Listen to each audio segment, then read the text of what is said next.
the Lord. Yes. This was the doing of the Lord. It was Yes. a miracle. And what else can we say?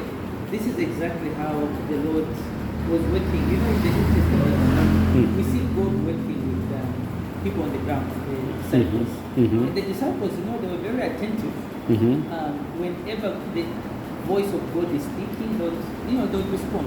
Remember, it was Stephen that was Philip actually, who an angel spoke to his ear, saying, "Go to the desert." He didn't ask; he just left. Yes. When he arrived there, the Spirit said, "Go to that chariot."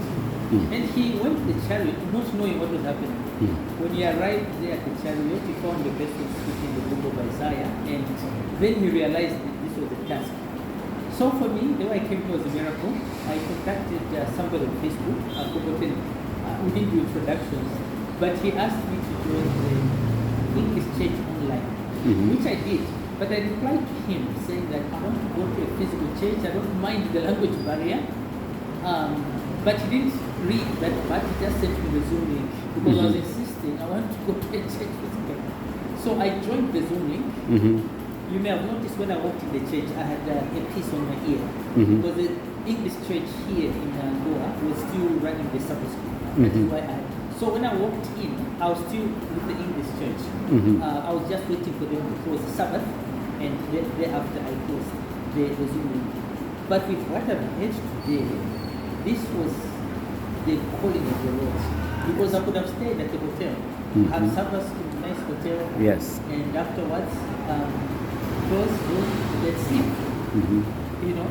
But then the Lord was insisting and pushing me, giving me this mindset to go. And quite frankly, when we arrived, we bypassed. The taximan said, "Yeah, that's the church." I told him to wait for me to come inspect and make sure that there are people. And of course, yes, I saw a few people. Then I paid and he left. You know, when I sat, this is a testimony, when I sat there, it's true, in my head, I heard the statement that you'll be preaching today. I heard that statement, that you'll be giving a message. To which I responded when that sentence was said in my head, that if it is your will, I'll gladly give the message to you. Then when we met, because I was trying to ask sister where the bathroom was, but I waited to see if I could ask you. And I couldn't move because the lesson at Sabbath school was so nice, so I kept holding myself until I saw you getting the key. I said, okay, maybe let me quickly ask for where the direction is to the bathroom. Quickly go and come back. And then when I heard you say, you have the message to go, I said, wow, this is exactly what the Lord said to me here. And I went to the bathroom, I washed my hands, I knelt to pray, I was saying, Lord, this is your time, let's give a message. So the message happened, and I'm thankful it was a miracle. But when we stood here, remember the question I asked, what projects are you busy with? I had no idea that I would be hearing about these 999 videos. I had no idea that this ministry that you described to me would be the impact. For me, my mind was like, well, pastor is going to say we need a roof here, okay? Or maybe pastor is going to say the church needs such and such. My mind was focusing on something else. But the moment you started speaking and then you sent me the videos, I now realize why the Lord brought me here. And you know, this is the first time I came here to Goa. My first trip to India was February, the New Day. There was a meeting there which I couldn't participate. But specifically, this trip, it was not clear early enough. I would have been in Brazzaville this week. At least at some point I would have been in Brazzaville.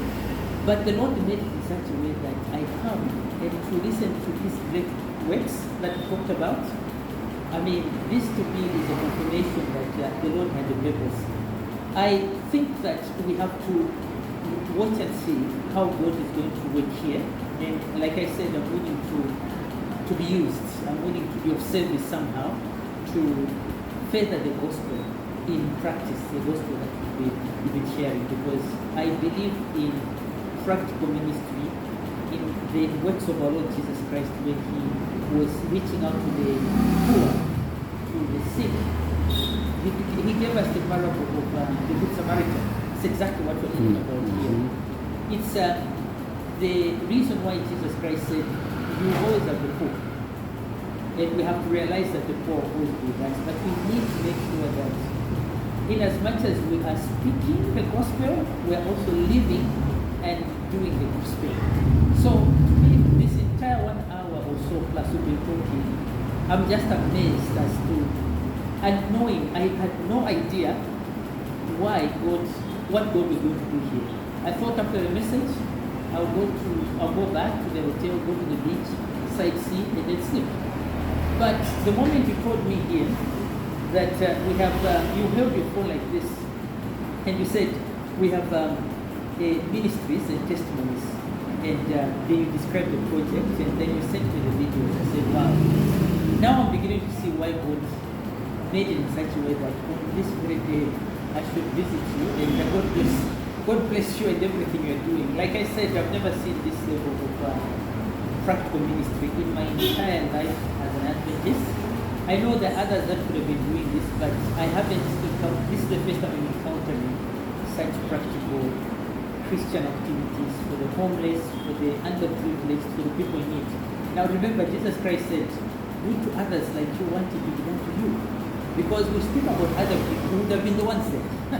So what God is saying is that do to others like you want it to be done to you. So that man who's on the street, it could have been me or you or somebody else. Our opportunity is to do to those people as we prepare to do that to us. Thank you so much. Yes.